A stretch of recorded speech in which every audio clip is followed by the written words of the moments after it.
Have you ever wondered why a hug feels like magic or why a breakup feels like actual physical pain? Today, we're looking inside your brain to discover the incredible science of emotions and relationships.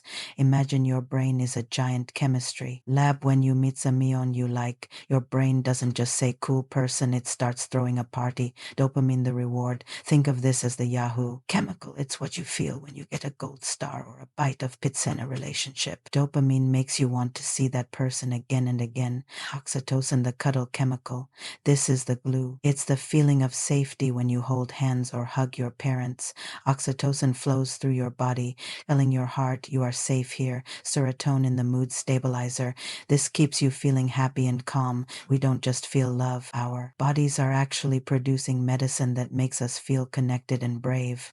Why we get angry, the security guard sometimes in relationships we fight. Why? Inside your brain, there is a tiny part called the amygdala. It's about the size of an almond, and its only job is to be a security guard. When someone says something mean or ignores us, the amygdala screams danger. It doesn't know the difference between a tiger and a mean comment. This is why you might feel your face get hot or your heart beat fast.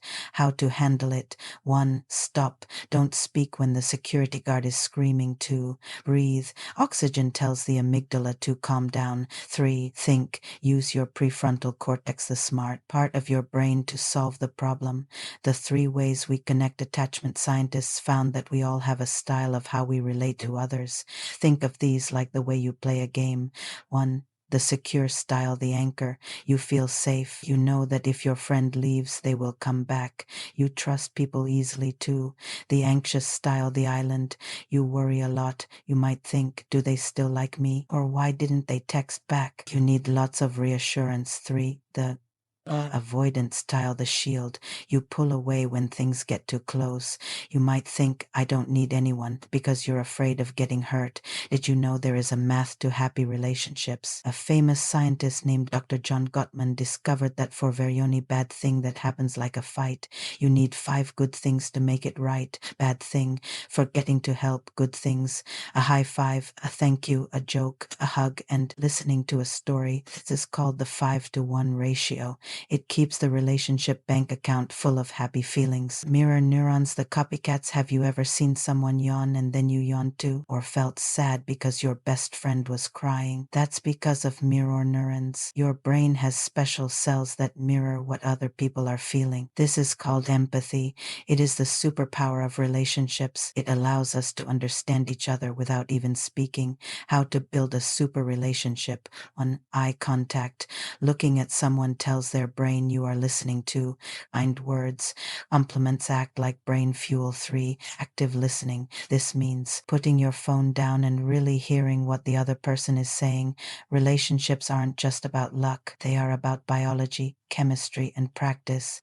When you understand how your brain works, you can be a better friend, a better sibling, and a happier person. The science is simple. Be kind, stay calm, and keep your chemistry lab happy. But remember, your brain lab is always learning. If you found it helpful to see the math behind your emotions today, there is so much more to discover. If you want to keep learning how to master your emotions and build a life full of stronger, happier connections, hit that subscribe button and turn on the notification bell. Before you go, I have a question for you. Which attachment style did you resonate with most, the anchor, the island, or the shield? Let me know in the comments below, and there you have it, the science of why we feel the way we do. Now that you know the chemistry, you need to see how it actually plays out in real life. Click the video on your screen right now to see how to spot these emotions in others before they even say a word.